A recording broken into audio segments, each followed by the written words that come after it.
Hello, everyone. This is JM coming at you solo for this little mini episode. This is a continuation on what Richie and I discussed in our last episode, the official episode 5 of Fantasy Writers Toolshed. In that episode, we discussed book covers, and I presented a bunch of research data that showed, yes, indeed, book cover is a very important part of your marketing drive for your book. And then Richie took you on a little tour of a program that we both have come to like called Canva. It's actually a web platform, canva.com, that allows you to do all sorts of different graphic design projects, one of which is a book cover. And Richie led everyone through a process of how to get started on a book cover on Canva. Interesting note, both of us have recently released books using Canva to create our own book covers for these books. So last time Richie mentioned that he was releasing a book called Thoughts on Writing. This is a book derived from his many years of blogging and posting and writing articles about writing, and just kind of like all the knowledge that he's gathered over the past couple of years. Currently, Thoughts on Writing is available on Amazon, and he's donating the profits to charity, I believe. As for me, I am re-releasing my fantasy novella, The Nightingale. This is a remake, a fairy tale remake, which is kind of a full-on subgenre of fantasy these days. So it takes the fairy tale, The Nightingale by Hans Christian Andersen, and reworks it into a traditional fantasy story, the story of which is heavily influenced on Joseph Campbell's hero's journey. So if you know what you'll know what the plot is if you understand what I'm saying. So that one, I made the book cover on Canva using stock art from Pixabay, as we discussed in the last podcast, and it just came out good. It just came out really good. Got very lucky. I'm not particularly talented in the visual arts realm, but as we were building that episode, we developed a whole lot of extra content and ideas that we didn't have enough time to share with you. That podcast, as developed, ran over 50 minutes, and we didn't get to everything we wanted to get to. So thus, I'm cutting this mini episode here. One of the things that I did while preparing for the book cover episode was to interview a couple people, a book artist and a former book artist who's now a editor and publisher. I wanted to interview them, and I wanted to talk to them about getting their perspective, the other side of the coin. So in the previous episode, I talked about what it's like for me as a writer to work with a book artist. So we got the writer's perspective, the author's perspective of that relationship. These interviews are going to give you the other side. They're giving you the perspective of the book artist who's working with authors, and what they see is the friction points and the tips and tricks to make that relationship go well. As we discussed in the last episode, I mentioned that there's some things that you can do to make any relationship, whether that be with a book artist, an editor, a publisher, a publicist, a marketer, any third party that you are employing to your benefit. There are things you can do to make that relationship better and to get more out of that function. And first, absolute number one is communicate. You need to communicate what your needs are, what your wants are. They need to know your book. They can't design a cover. They can't market. They can't, publish or edit a manuscript without knowing what your intentions are for that book. What is the story that you want to tell? What is the point of your work? That needs to be, at the front and center of everything that you do, everything you communicate with third parties. And the other thing is being involved in the process. So when you're working with a book artist, feel free to make recommendations, make suggestions. If you're working with a lower tier book artist that uses stock images, you know, go on the sites and find your own stock images, make suggestions. Hey, I think this one works. I don't think that one works. But at the end of the day, you need to come into be a little bit disengaged. You're not going to get everything that your heart desires. It's not going to come out perfect. This idea that, this image you have in your mind, nobody's going to be able to manufacture that perfectly except you. But if you're hiring a book artist, then you're like me. You're not that type of person. So you got to understand there's limitations, and it really depends on who you're working with and what they're doing and how they work. And the other thing is that idea that you might have in your head just might not be a good idea marketing wise. So book cover artists, they should know the market. They should know what is trendy, what sells, what drives interest. So you need to trust them to do their job and to be able to make those artistic choices that are going to make the book cover more appealing to the audience and sell you more books. So without further ado, the first interview that I want to jump into is with he's Niels Christensen. He's one of the in-house book artists for the publisher that I worked for. But actually, both me and Richie work for this publisher, Fiction Vortex. And Niels has been with them forever. He's one of their in-house publishers, and he does one of their in-house book artists, and he does a lot of good work. Let me start off by noting that these interviews, each of these interviewees we're all working on different hardware.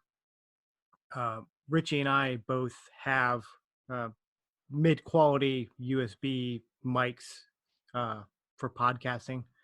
The interviewees were using their phones, so there might be a little disconnect in quality between the different audio streams. So I just hope you just bear with that. So without further ado, we're going to move into the interview. The first thing I asked Niels to do was to introduce himself. Hello, my name is Niels Christensen. I'm a graphic designer. I graduated with a degree in art, graphic design, and I have been working as a designer since I graduated college in 2010. And how I got into designing specifically book covers, I was working in Idaho, and I knew some of the guys who were involved with Fiction Vortex, which became Story Shop, and they needed somebody to design their book covers. And I had never done specifically a book cover. It would be a new experience for me, but I love illustration and drawing pictures. I was like, oh yeah, it sounds like a challenge, something I would enjoy. And so I started doing their book covers. And it just progressed from there. I got more involved with the company and was able to just kind of fall into it, I guess. And I really enjoyed it. Had a lot of fun. Next, I asked Niels, from the artist's perspective, why does he think book covers are important? Covers are very important. If you are in a bookstore, first thing you see is the book cover. If you're on Amazon, the first thing you see is the book cover. Unless you're looking for an author specifically, the first impression that you have for your book is the cover. And this kind of goes along with question number 4, and I'll kind of talk about those in tandem a little more in detail with number 4. But your cover needs to convey a message. It needs to have a feeling. It has to bring emotion. It has to bring something along with it. It can't be, and there are several different ways to do that. I wish this was a visual. I wish I could give examples, but your cover should convey what the book is about in so many words. With the book Ender's Game, though, a good example of genre specific the publisher had the designer working on his book cover, and they came back with that uh, spaceship that was coming out of nowhere, and the author was kind of upset by that. He said that that image is nowhere in the book. This doesn't work. It's not something I like. And they said, trust the artist, trust us. We know what we're doing. This is very specific to this genre. This type of cover sells. And he didn't think it would, but he has since changed his tune, and he says that was the best advice I ever got, because that book sold like crazy, and it was because of the cover. People didn't know who he was before that, but they were able to come back and, well, he was able to build a name, and he credits that decision by the publisher with going what the designer thought would be effective because he knew the market. Covers are, like I said, it's your first impression. It's the way you sell your book in most cases. When people go to Amazon, the first thing they notice is the book cover. They'll skip past the descriptions, they'll skip past everything else about the book and go straight to reviews. So they'll go see what other people think, and they'll see what their first impression is, which is the book cover. But in order to get, and then they have a higher chance of buying it. They'll read a brief description, reviews, and your book cover. Those are the three main things on Amazon. So there's a lot of good information there. As we talked in the last episode, the idea that a book cover is important because it's the first thing that your audience sees.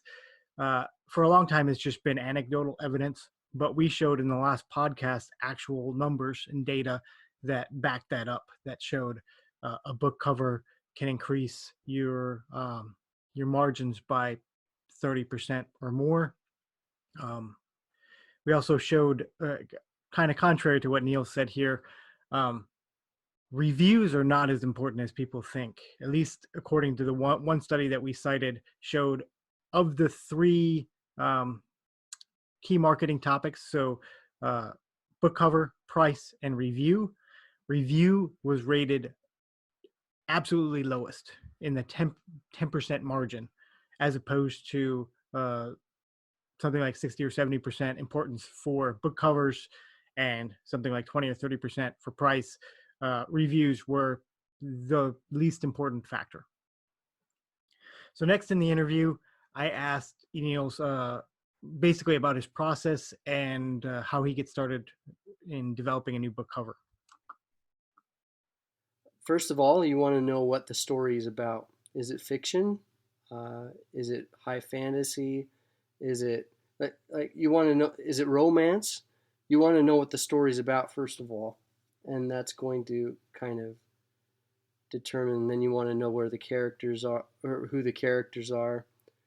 Me specifically, in the way I work, I like to try and pick a scene from the story. Brandon Mole with Fablehaven. I like his book covers. I had a chance to meet with the artist who did his books, and it was a great conversation. And how he started the project is he would have his wife read him the book while he would paint, and he would sketch and come up with concepts, and they would pick a scene, and then he would paint a scene from that cover. And that's one way to do it. To find an image that you think really conveys what the book is about. Another way is just sticking with the genre.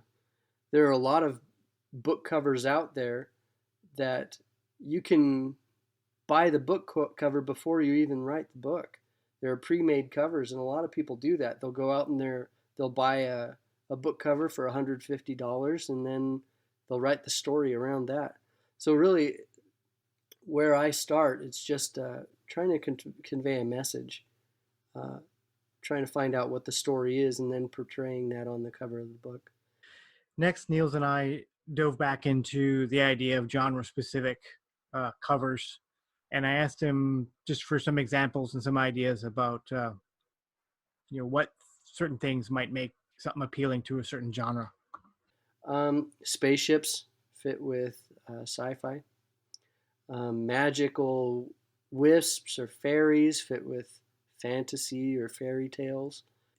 If you're doing an urban fantasy, or if you're doing a horror, or um, any of those things, you would want to pick things that would fit with urban. You would want to fit things that fit with horror. That goes into your typography. It goes into the way you, like, you wouldn't want a bright and happy image cover for horror unless you put a horror element in it. Like, say you have a happy uh, scene, princess or wedding, and then you see a scary image in the background, or you see blood stains, or you see a knife, or something that shows that there's an element of horror to it. You, and that portrays to the reader, oh, this is going to be a scary story, and it's going to be a hidden inside a happy story type of thing. Or like ghost stories, you would want it to portray that there's something supernatural. Really trying to fit the feel of your story on the cover.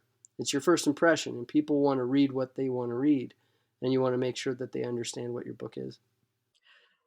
Lastly, I asked Niels if there's any other advice that he would offer to writers and authors out there. Trust your artist. That's a big one. It's your story. It's your baby. You put a lot of time into creating this story. And there was an author one time, not too long ago, who, it's a perfect example of an author who is extremely difficult to work with. It was in a book cover group that I'm a part of, and this person was looking for a cover artist, and they came in and they had down to the minute detail what a person should look like. They had uh, the entire book cover, just their imagination put on paper.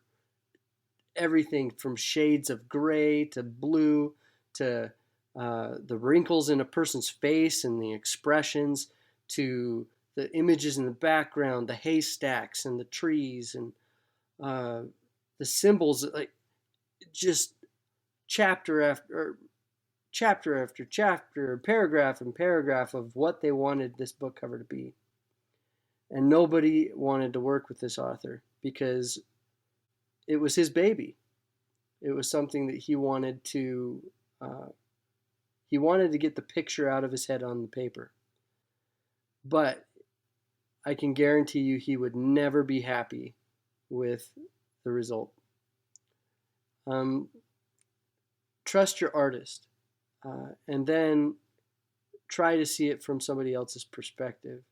It's something that you want to try and get out there for you because you're trying to tell that story. But other people, even the readers, when they read your story, are going to have a different image in their head. And an artist should have had years of experience with creating these images and trying to convey those messages. Anyway, I I ramble, but thank you again for having me uh, interview with you guys, and I wish you guys the best of luck. Thanks. Thank you very much, Niels. That was very informative. You are here with a couple of ramble masters and rabble master. That's me. All right, moving on. The second interview I have lined up for you is a little bit shorter. This one is with Rachael Hardcastle. She is a book cover artist who has evolved into indie publishing. So when I first met her, she was doing a lot of graphic design stuff, and she did a couple of book covers for me. And now she has her own indie publishing outlet called Curious Cat Books out of the UK. You can find her online at curiouscatbooks.co.uk, and she indie publishes book authors' work now. Does a lot of the effort, the editing, um, getting covers done, marketing, um, all sorts of video marketing, things like that. So she's really, you know, a step beyond just the uh, cover art portion of it right now. So I thought that I would talk to her about her perspective from more of a publisher, editor type point of view. So just like with Niels, the first thing I asked her to do was introduce herself. Hey everyone, my name is Rachael Hardcastle. I run Curious Cat Books in the UK, which is an independent publishing house aimed to help new and struggling authors to get their books out into the world. I have been writing since the age of about 14, so at heart I'm an author, but I now publish for other people, and in doing that I also edit, I format, and I design book covers. So next, I asked her all the different things she does. Which ones are the most difficult to do when working with authors, and where some of the trouble spots are. I think of all the services I provide, the most complicated and the most difficult is probably the editing part, and that's because it's just so subjective. So, what I find as an error, another editor might not be bothered about, and also what they would find, I might not be bothered about. So, I think I always advise authors to hire more than one editor, and that's purely so that they can catch as many errors as possible. I think I love working with authors the most when it comes to children's books, because I really enjoy seeing the wonderful illustrations, but I guess this can be difficult when it comes to formatting as well. So formatting, particularly for a preschool book, can also be one of the hardest jobs in this role that I do. Here she brings up some good points. Editing is always a trouble spot. Um, she makes a good comment that editing is subjective, and what one editor might think is a problem, other editors might not. My philosophy when it comes to editing has always been to provide as much information as possible. Um, so not just the stuff that has to be changed, the stuff that is fundamentally grammatically incorrect or fundamentally confusing, but I try to provide as many comments, as many suggestions as possible, because the author the author, he or she doesn't see that nuance that you're seeing. Otherwise, they would have changed something, right? So, uh, suggestions on word choice, suggestions on eliminating redundancies. The more that you can suggest to the author is going to give them a wider view of that manuscript and allow them to make changes that they think are appropriate. But the bottom line is that the author is going to go through all the comments, and they're going to accept the ones that they agree with, and they're going to reject the ones that they disagree with. Um, there's no harm, no foul in presenting them with more information, as opposed to presenting them with not enough information, which is a foul. But you always want to be clear on those elements that have to be changed. Like this is fundamentally grammatically wrong and must be changed, and just be clear on that. Which ones are suggestions, which ones are mandatory changes. And then she makes another comment about formatting, and formatting can be very problematic. I've worked with publishers before that were getting started and didn't have a keen eye for formatting. Luckily, Fiction Vortex has this wonderful machine that they use that auto formats everything. Um, Problem with their auto formatting machine uh, is that I think it eliminates almost all the italics.